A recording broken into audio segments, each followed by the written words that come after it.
Jacksonville. The child was born and couldn't sit still. 86 years later with no regret. You know that man can't sit still yet. The Great Depression couldn't get him down. He worked for his dad's store in town, collecting money in small amounts. The poor whites and blacks in their furniture accounts. Stetson Kennedy wants us all to be free. Stetson Kennedy wants us all to be free.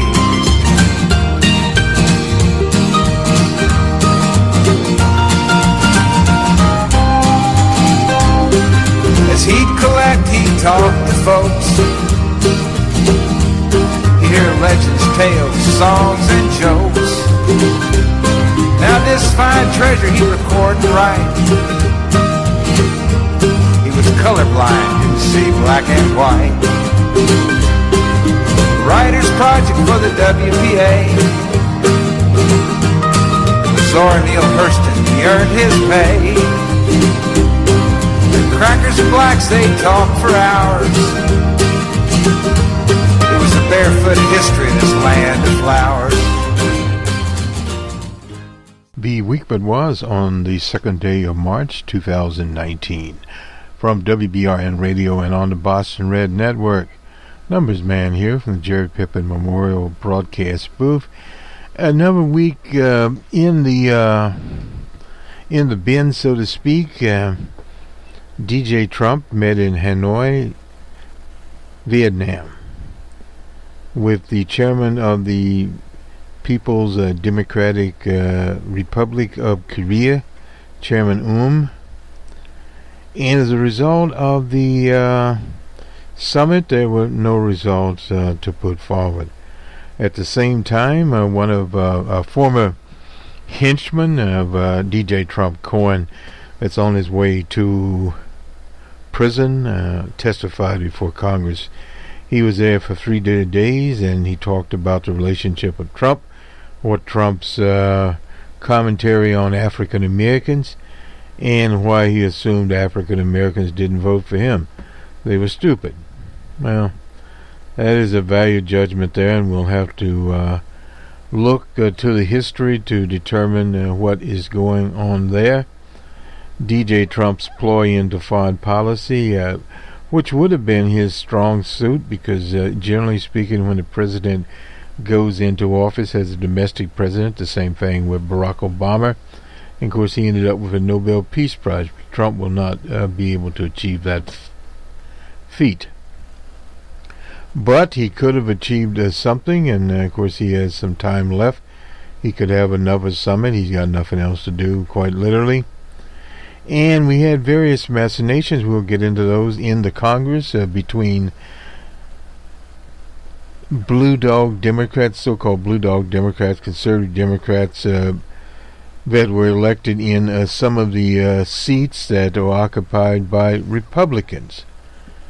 And now we have to grapple with the question, is the American people better off, or progressives better off with controlling the House under Nancy Pelosi's leadership, but at the same time having problems within their caucus with these people that are not aligned with them. Later this week, sometime next few days, we'll have Jerry Pippin. He was talking about the 2012 election and the accommodation, get-along, bipartisan Democrat. His opinion was that it was a worthless adventure. Now, if we look to pragmatism, it's an old American iconic word Henry James will go back to. Thinking about, well, the moment, what do you do? Do you attempt to get some things done and sacrifice principles in a tactical position? Well, that does happen. A lot of people criticized the leader of the Soviet Union at the time, Joseph Stalin, when he made a pact with Germany, with the Nazi Germany. And they went into a united front coalition there. And part of the reason there was to buy time, prepare the Soviet Union for their later victory when they marched into Berlin. Now, what happens many times when these decisions are made, they are criticized. They were criticized at the time, just as this is happening. How history will judge, it will depend on, obviously, what the Congress is able to achieve in 2019 and 2020, and how historic events move forward, and we'll just have to wait and see. We had more machinations out of Virginia. The wife of the disgraced Governor Northam had a tour of, I suppose, the Capitol there or whatever, and she was showing cotton to African Americans. Now, this type of behavior is just antebellum. It should not be tolerated in 2019. This shows the maturity of that particular wing of the Democratic Party in Virginia. So that sort of compounds what is going on now.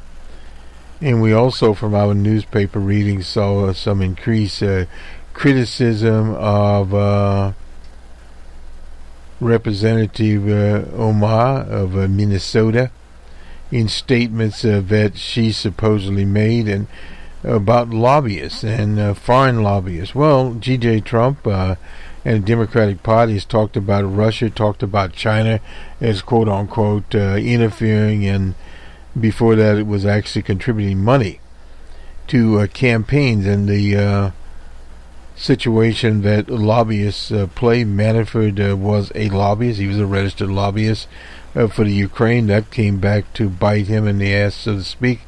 And you have Washington is just a cottage industry of lobbyists. So when the Representative Omar talks about lobbyists, in particular Zionist lobbyist firms, we know they're there. That is not anti-Semitic. That is just a political fact. But that is going to haunt her throughout her congressional terms.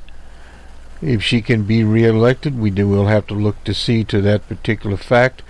But it is a political fact of life. And you'll see various situations like this coming up across many, many fields. Let me skip around a little bit and run out to the Pacific Northwest. We'll hear his little announcement. This is the governor of Washington State, Governor Inslee. He is running for the president as 2020 as a Democrat. He'll be the climate change person. You got to be something, so you get your hat into the race. There are many, many in the race. We've talked about some of the leaders. The University of New Hampshire had a poll out, and basically they had Bernie. It's either Bernie or Joe Biden, the top three places, and Kamala Harris comes in there. And down in fourth or fifth place is Elizabeth Warren. That's especially surprising in New Hampshire. But that is how it rolls out at the present time. And we'll look and see at the Real Clear Politics where the polls currently are. There was also from the Bagman Cohen the whole idea of reparations. And there's an article here, we'll get to it in just a second, of Mr. Page. He's on Clarence Page. He's on the editorial page of the Chicago Tribune. He's been there for a very, very long time. We'll talk about the various machinations surrounding reparations. And the election in Chicago for mayor, there's now a runoff, will be in April. They will have two African American women running there. Lightfoot, former federal prosecutor. I'll have to look more at her biography and see how she got appointed, etc. And she was also chair of the police commission there in Chicago, a more grassroots person than some. And also at the same time you have Preckwinkle. the chair of the Cook County Board, a longtime school teacher there in Chicago, running also. She came in second. It'll be interesting how the forces of Daley and various others that were in the pocket of the machine of the establishment in Chicago, who will support which of these candidates and how it plays out. We'll have to call up Emma Young, the ad lady out in Chicago, and see what the latest machinations are there in the city of Chicago. Nonetheless, let's get to Mr. Page here, and then we'll go to Uncle Karl Rove. He's, of course, on the pages of the Wall Street Journal. Reparations of that Chicago story Cohen told to Trump. This is on the 1st of March. I was looking into how the issue of reparations to African Americans who descended from slavery has returned to the national political conversation, and wondered why, when a story in Michael Cohen's opening statement Wednesday at the House Oversight Committee reminded me, as an illustration of why he described his former boss, DJ Trump, as a racist. Cohen related a day when he was riding through a struggling neighborhood in Chicago. A lot of those, he commented that only African people could live that way, Cohen said, and he told him that African people would never vote for him because they were too stupid. Yeah.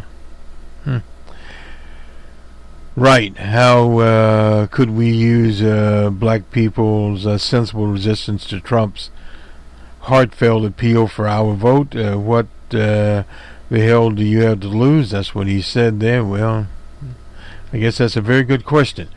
Is Cohen telling the truth? Well, we don't know. Although I approach Trump and his team like Reagan dealings with Russia, true, but trust but verify. Except I've learned the reverse with Trump, but to verify, then to trust. Cohen's account squares with other low opinions of African people that we've heard attributed to Trump, who in his early real estate days was accused, not only was accused, he was charged by the federal government of discriminating against African American apartment applicants. They were forced the Trump enterprises to settle. And old man Trump literally was in a Klan riot that was his father. And it wasn't against the Klan, it was with the Klan. That's well documented. So you can understand, growing up in that kind of home, what the baggage is. I spent years covering these struggling Chicago neighborhoods like the one Cohen described. I also know a lot of success stories that have come from public-private development. This is this neoliberal situation between low-income residents and enlightened downtown executives who know a simple truth of urban life.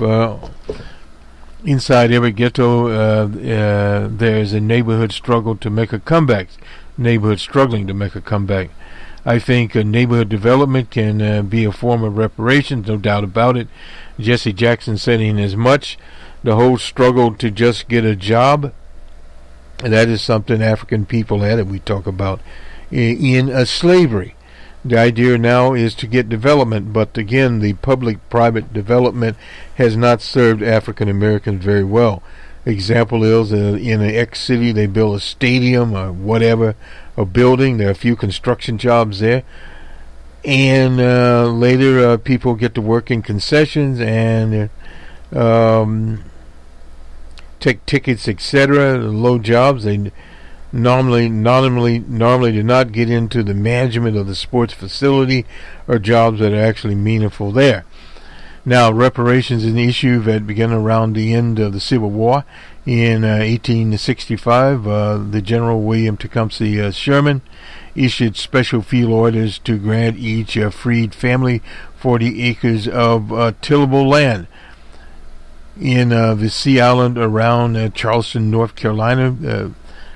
for the exclusive use of Africans that had been enslaved. About 40,000 freed slaves were settled on land in Georgia and in South Carolina, and their descendants are still there, particularly those islands off of South Carolina. After the assassination of Abraham Lincoln, Andrew Johnson, a hero of, Jackson's actually Trump's hero, reversed the order, and the land was returned to its original owners. It's one of many betrayals of African aspirations that reimpose a second-class citizenship on African Americans with the end of Reconstruction. The former representative out of Detroit, the same seat that Hiroshimaana has now, pushed without success for almost 30 years. That's John Conyers, beginning in 1989 to pass a bill to create a commission to study the impact of slavery on the social, political, and economic life of our nation and propose possible reparations. It got nowhere. Now, in the run-up to 2020, Democratic candidates have been asked, and the same have expressed support for the idea of some form of it. Kamala Harris of California told a syndicated radio show, The Breakfast Club, the idea of reparation should be considered as a way to fight economic inequality. Elizabeth Warren of Massachusetts has spoken favorably of the need for reparations for Aboriginal Native Americans who lost to European settlers as well as African Americans, and so has a former Housing Secretary Julian Castro. But most serious proposals, by the way, have not for a lump sum payment back to African folk, as many imagine, but as programs, policies to reduce inequality and promote education skills. We've had those around ever since the projects were removed in many cities. Sounds good to me, even though I could possibly benefit a descendant of African slaves. I am holding my breath waiting for the 40 acres and a mule. In fact, the idea of a lump sum was effectively shot down by amongst others, the comedian David Chappelle, who produced a famous skit imagining a lump sum reparation, a payday for African folk. By sundown, the recipients were all broke. Well, that's strange. Anyway, Bernie Sanders of Vermont prefers economic-based remedies over race-based remedies. That was basically President Barack Obama's preference, knowing that it's much easier to build a multiracial consensus around programs like affordable health care. The same could go for Medicare for all, better known as Obamacare, that often benefits to disadvantaged people regardless of race. But on the other hand, when we say disadvantaged people in America, they know who they're talking about. For a long time, the code word was welfare, a program, as the former governor of Virginia would say, for the darkies. And that's why it was put out there. That's why resentment was there. And resentment in the working class that had been under Roosevelt, more particularly under Harry Truman, after all the hard-fought strikes were won, were elevated. They were given an opportunity to move out of the city, squalid conditions they were in, and to suburbia. Loans at preferential rates. That would have been a reparation within itself by the FD, Federal Housing Administration. African Americans were redlined and precluded under apartheid or segregation from moving into these communities. Thus, they were not part of the program. And that's where, after the war and before the war, billions of dollars were lost in revenue. Then, of course, when the Depression came, many of the houses that were out there in African American, Latino, or in general people of color communities and working class communities were lost, because those mortgages themselves had been diced up, divided up. And it's basically the same thing. This home ownership program is a very good idea, but they didn't protect the people against predatory lending practices. That was the problem right there, not the program. Thatcher in England, under her right-wing regime, offered people in government housing, subsidized housing, etc., that they could buy the flats they lived in as a home ownership situation. Then, of course, came the austerity and the layoffs. Many lost those homes they were trying to buy. So thus they got no development. That is the big problem, is development. If you look at China, what is Xi Jinping doing? He's developing the rural area.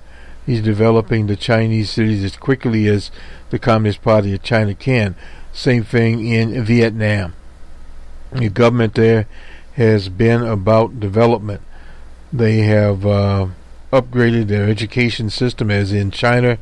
They have built modern infrastructure. That has not happened here. Very little infrastructure has been built in the U.S. in the last 30, 40 years, sometimes longer than that. Go to the Newark Airport or JFK. You look at that. It's a joke. But those things take money. And now you're seeing increasingly, even in red states, they're trying to put on gas taxes on gasoline so they can do necessary highway repairs. If you don't have a car economy, or you're going to have to repair your highways, eventually your bridges will fall down as they did in the upper Midwest. Let me finish up him. The Obama model isn't perfect, no doubt about that, but it beats the right-wing fantasy that reparations means a massive socialist giveaway to African people, at least 40 acres with or without a mule. Let's begin the debate. Now, these pragmatic Democrats here, they mention Joe Lunchbox Biden and Sherrod Brown. Well, yeah, the problem there with these so-called programs, they've had a program, but the programs themselves are very, very limited programs. Let me go to Uncle Carl, and then we'll sort of come back here. Wait a minute. Yeah. Look at my lineup here where things sort of jump without having to take a station break to find. No. Here we go. Here's Uncle Carl. What does the public need to know? He's writing in the Wall Street Journal on the 28th of February. Special Counsel Mueller finished his investigation into the Russian interference in 2016. The Attorney General Barr faces an important decision how much of the Mueller report should be released to the public. Upon completing his work, Mueller is required by the Justice Department rules to provide the Attorney General a confidential report explaining the prosecution or declining decision reached by the special counsel. We don't know what form this report will take. It could be comprehensive in describing what Mueller has found, or it could include only a bare-bones factual summary, sort of like a grand jury indictment, relying on indictments and the government's finding in those cases to explain the prosecutor's decisions in the matter in which Mueller declined to seek indictments. He would just simply list the people involved. Though Barr said in his confirmation hearing that he would provide as much transparency as he considered with the law about the Mueller report. Leading a charge in the House Intelligence Committee, this Adam Schiff threatened on, this to subpoena Mueller to testify before the Congress or sue if the entire report isn't released. Perhaps sue is a situation. But his former Assistant Attorney General from the Southern District of New York, McCarthy, explained on Fox News recently, the Department of Justice does not speak unless they charge someone. The Department of Justice, U.S. Attorney, normally that's the case. That was not the case in the Hillary Clinton situation. Manual advises the federal prosecutors, including special prosecutors, to remain sensitive to the privacy and reputational interests of the uncharged third parties. Consider what happened when this rule was floated in July of 2016. The then director Comey announced Hillary Clinton would not be indicted over her private email server.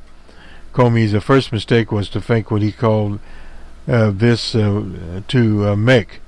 It was as the opening of Law and Order used to say. Comey's represented the police who investigated the crime, while the Attorney General Laura Lynch represented those who prosecuted the offenses.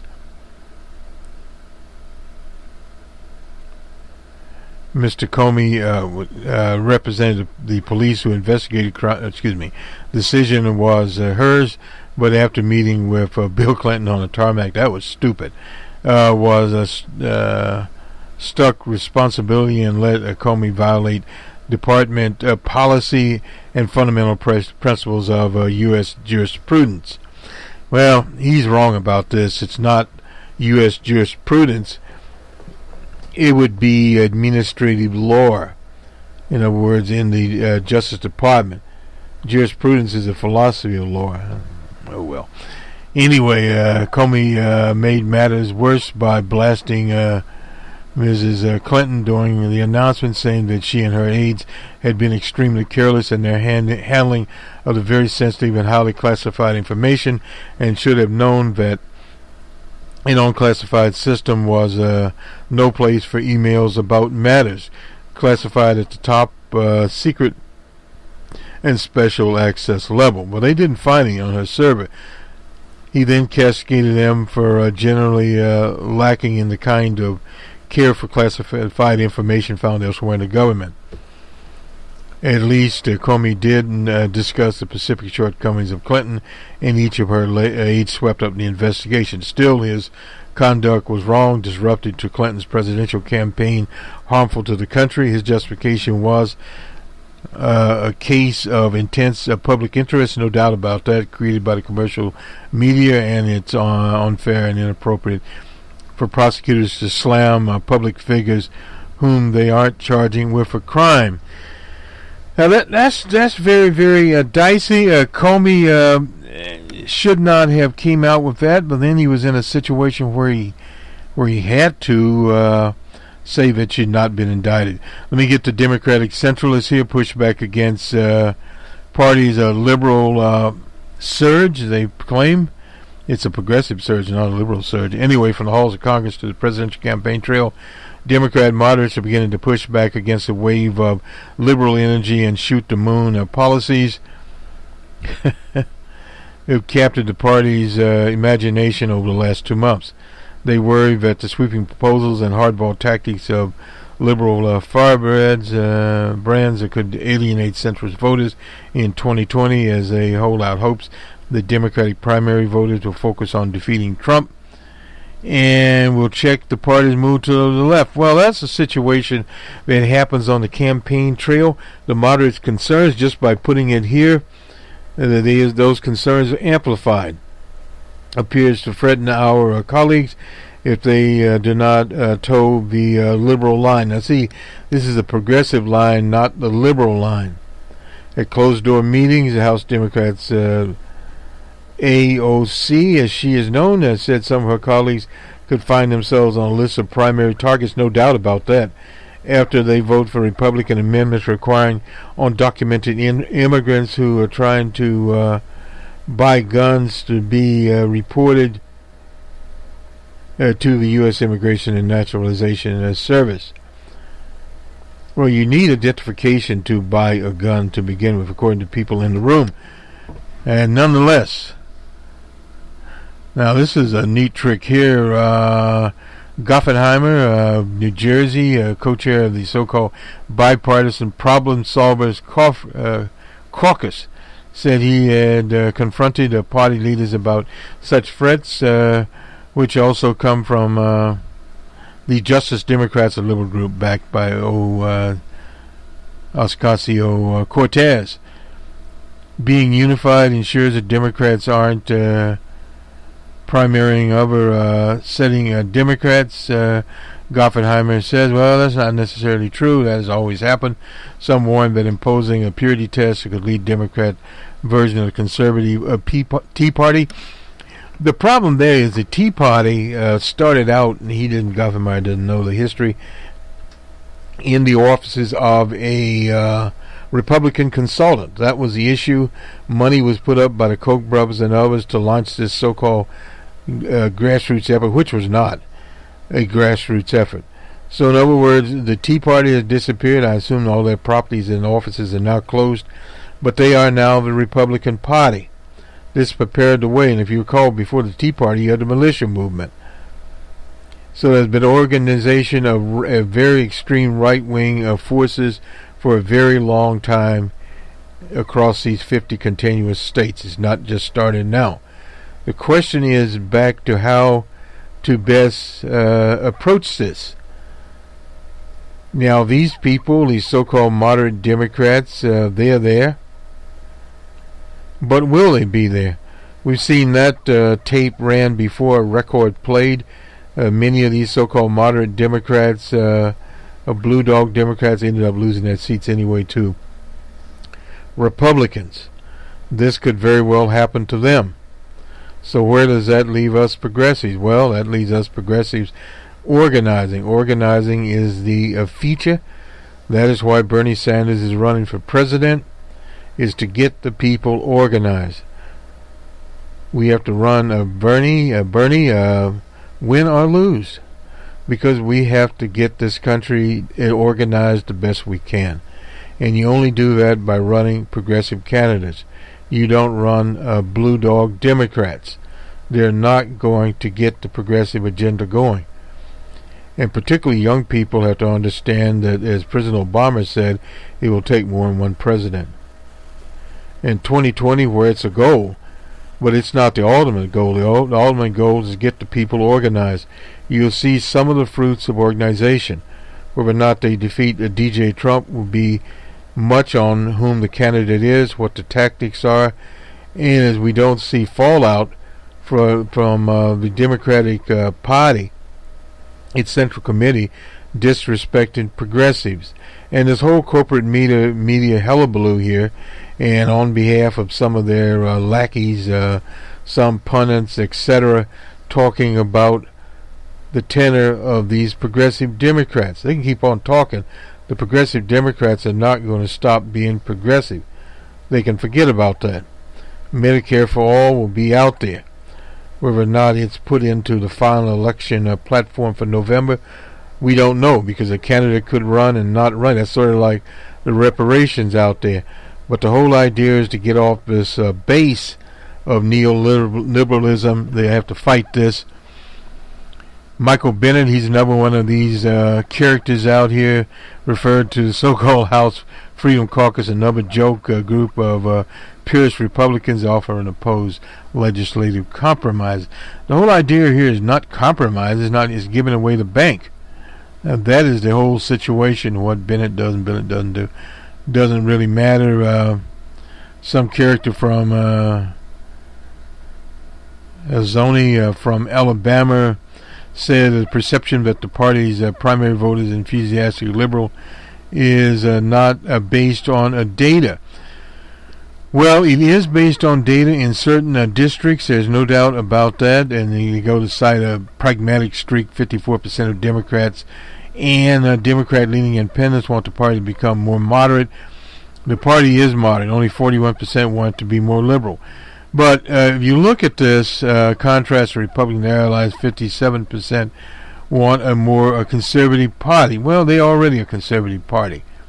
For a part, the Speaker has been trading carefully, sidelining the most sweeping proposals, playing down the prospect of Trump's impeachment. Well, that will not come unless the situation comes up. A lot of people are complaining and expressing concern about the Democratic Party being portrayed as socialist. Are certainly voices being louder than others. That is from Dean Reynolds, who unseated a GOP type in Minneapolis. Well, that may be the factual situation, but his district borders Representative Omar. Anyway, people would be advised to remember by definition we have a House majority because people flip seats from red to blue. That's from Taylor Lord, Democratic consultant who helped direct party communications efforts in 216 seats that went from blue to blue did not deliver the majority. Well, there's no doubt about that. That's a peculiar situation there. And they talk about Terry McAuliffe, who used to be Bill Clinton's bag man. and he talked about Virginia and the situation there, and emphasis on the darky. Oh well, you had to have something to post a linking Representative Omar the 911 sparks outrage and injuries in the West Virginian capital. There's a picture of it here. There's no doubt there. So what Omar says. Somebody named Pushkin, a Democratic member of the House of Delegates, told the Post he was in a morning meeting, and he later snapped and tweeted a photo of the picture. So in other words, these things are being sparked. There's no doubt about that. Omar rebuffed last month by conservative as well as Democratic leaders after a tweet about the influence of the pro-Israeli lobbying group that some found to be anti-Semitic. At least they said some found to be there. I didn't agree with lots of things that the representative said. I think we probably have different views on the Mideast and Israel. And he said, well, no doubt about that. But I have almost have the utmost, respect for someone who enters the country in the manner she did and came through the U.S. of A. and absolutely nothing, and has earned the right of winning an election and to serve the people in the capital. Well, that is a situation in itself. Interesting situation here. A African American that ended up with a neo-Nazi group. That's the National Socialist Movement. The guy's name is Jim Stern. Yeah, that was a major group there. Stern told the Post in his first, since taking over the National Socialist Movement, the leader there conceded it to him. Now, he was serving prison time in Mississippi for mail fraud. Stern formed a relationship with an infamous character, Edgar Ray Killam, who was literally convicted of killing free civil rights workers. He was regularly called a racial slur. You can bet that one. Needlessly, Killam granted he was his cellmate the power of attorney over his life story and estate. So I suppose he got the crosses. But anyway, he got into this situation with the National Socialist Movement, and Stoop here, I think that's how you pronounce that name, wanted a fresh start to get out from under some lawsuits. He filed incorporation papers in Michigan's license regulation to transfer the National Socialist Movement to Stern, that's according to documents filed. And by the 15th, Stern was listed in court documents for the lawsuit as a representative. There. So in other words, that's what happens when things are passed on. From California, this is Stern. He runs a racial reconciliation outreach ministry. Stern is still sorting through the legal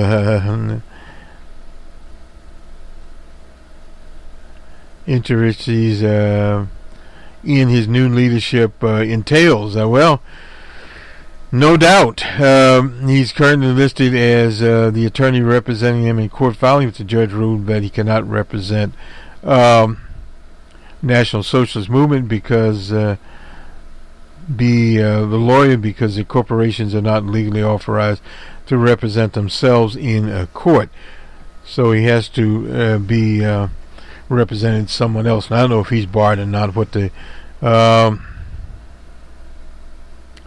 there, but anyway, he's working on hiring an outside lawyer. That's the story there from the Washington Post. Stay tuned. We'll check into that one. And let's see what else we have here. We got through that one.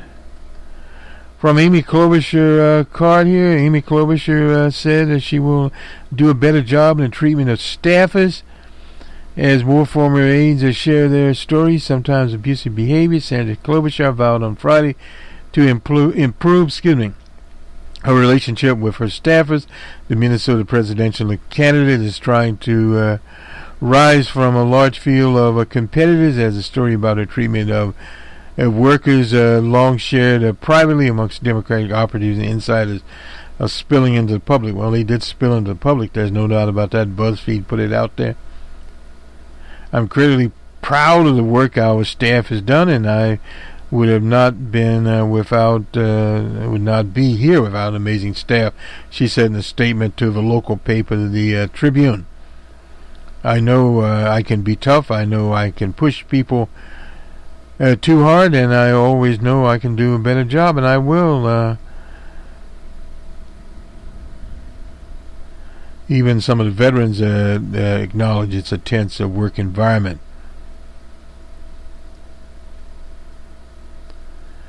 So someone here, now District, Chief Staff Reinvolk said that he saw Klobuchar,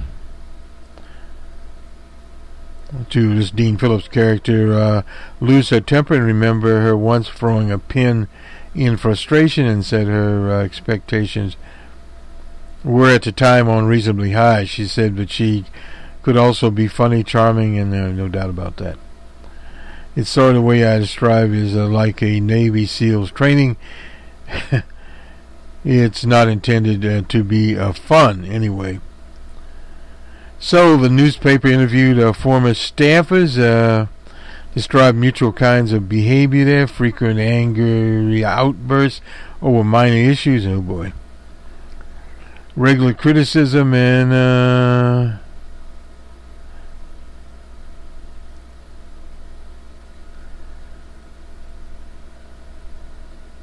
nominations in front of others, office supplies of paper thrown in anger, oh boy. Another aide also described frequent late night or early morning emails. Oh, Klobuchar is on business on the case 24 hours a day. Has pointed out that a number of her closest aides have worked for her for very long periods of time. Many went on to important jobs in the Obama administration, no doubt about that. That is a cycle there. Last week, 66 former staffers from the time in the Senate and from her previous as a state's attorney signed letters posted on the website, Medium, that said positive anecdotes about Klobuchar. Well, that happens out there, but the problem Amy Klobuchar has is the story. It's not those that love Amy Klobuchar, those that don't love Amy Klobuchar.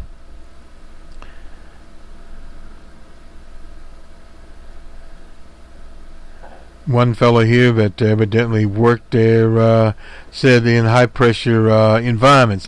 Well, sometimes people can overemphasize the importance of the environment that they're in. As far as I know, Amy Klobuchar, in the Senate at least, was not a major producer of legislation, probably more so in her first term because Barack Obama was president. And after Barack Obama went and Harry Reid went and the Republicans took over the Senate, she was relegated to a different situation entirely. As far as temper tantrums, well, there have been a lot of temper tantrums. The temper tantrum in is DJ Trump. I remember being in a medical center and some people older than me were talking about the toddler, and I had no idea who in the hell they were talking about. It was DJ Trump. So if a toddler type personality, a mega maniac, etc., can be president and win an election, well, so could Amy Klobuchar. DJ Trump is not easy on the staff. He's made all kinds of remarks about his staff. We won't even go into those. In fact, to the point no one wants to be chief of his staff. Well, no doubt. He routinely curses characters out. I don't know about him throwing anything at people there, except probably a drumstick or something there. But again, these are the little things that detract from her image as a quote-unquote moderate type Democrat. Doesn't do her any good to have these stories lingering around. But we're in now March of 2019. Thus, as we move closer to, say, December of 2019 and then January of 2019, these stories will disappear. And, of course, people will meet Amy Klobuchar. She's a warm, happy person. I've met her before. period. She's basically a good person that I can say never worked for her or worked on any of her campaigns. But the point there is, yeah, she deserves a chance. She doesn't deserve to be attacked unreasonably. And these stories are planted by the BuzzFeed and these other assassination type of media operations there. We don't know who the local paper favors or whom the local paper does not favor in this contest. But we're starting to understand that the people are being attacked the most. Of course, Elizabeth Warren's ethnicity was attacked. Bernie is being attacked every day. That's to be expected. And so we go. Let's do the sports here. And the National Basketball Association of Bulls were at the Heat, the Hawks. Bulls are 168 to 161. The Hornets were at the Nets. The Hornets 123 to 119. The Trailblazers at the Raptors. It was the Raptors 116 to 117. The Wizards were in Boston. The Celtics 107 to 96. The Pelicans, and it's Mardi Gras time, incidentally, people, were in Phoenix, and it was, of course, they won the game, 130 to 116. And the Clippers of Los Angeles and the Kings, the Clippers 119 to 109. And the Bucks and the Lakers in Los Angeles, it was the Bucks, 131 to 120. To Major League Baseball, this is spring training, but never too late. Now that Mr. Harper has ended up in Philadelphia. The Red Sox and the Twins 4-3. The Mets and Tigers, it was all Mets 7-1. The Pirates and Phillies, I don't know what Harper was able to do. Anyway, 7-2. They had 2 errors, we can see that. And Toronto and the Atlanta team, Atlanta 5-4. The Nationals and Marlins, it was the Nationals 5-4. The Rays and the Oilers, it was the Oilers 10-5. The Pirates and Blue Jays tied 1-1. White Sox and Rangers, it was the Rangers 8-5. The Rockets and the Athletics 6-3. The Cubbies got the D-backs for once, 10-2. The Royals and Angels, it was the Royals 10-7. The Brewers and the Mariners, it was the Mariners 7-3. The Cardinals and Astros tied up there. The Orioles and Yankees also tied 2-2. And the Dodgers and Cleveland, it was Cleveland 8-4. The Padres and Dodgers split squad there. It was the Padres 5-4. And the Reds and Giants, it was Giants 5-3. To the National Hockey League, the Penguins and Sabres in overtime. Sabres 4-3. The Flyers and the Devils 6-3. The Islanders and Capitals, it was the Capitals 3-1. The Canadiens and Rangers, the Rangers 4-2. The Blues and Hurricanes, it was the Hurricanes 5-2. The Predators and the Winnipeg Jets, it was the Winnipeg Jets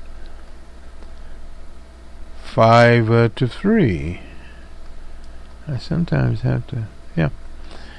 Anyway, the Golden Knights and the Ducks. The Golden Knights shut out the Ducks 3-0 in the Avalanche and the Sharks. Sharks are 4-3. On to women's college basketball. The Oregon Ducks and Arizona. It was Oregon Ducks 83-54. Stanford and Washington State. Stanford 62-42. Oregon State and Arizona State. Arizona State 66-54. Marquette and Creighton out of Omaha 71-65. Creighton. Drake and Southern Illinois. Drake 71-64. And finally Utah and UCLA. It was UCLA back to the glory days, I guess. 76-60. And to women's basketball, only one game. Oh boy, so I still have breath. Anyway, nonetheless, Buffalo and Miami of Ohio. It was Buffalo 77-69. This will finish us up. We'll see you again on the political side, Boston Red on our network, on Monday for the Monday morning quarterback. We'll see you then on the economics side, numbers man, that's economics program, macro. We'll be here. We'll have Jerome Powell. He was at the Senate. He was at the House. We'll combine the testimonies up, I suppose. and give you the latest figures. We have some GMP figures out, GDP figures, out, and some other things. It'll be an interesting show, and we'll get the open source report out. Been doing a lot of coding lately, so we've been looking at some things for open source. We'll get that all done. Nonetheless, have a good weekend. Stay warm in many parts of the U.S. The old Arctic vortex is returning. Just couldn't get out of areas of the country. So many areas will be below normal. I think they're still in February when it's March. Good day.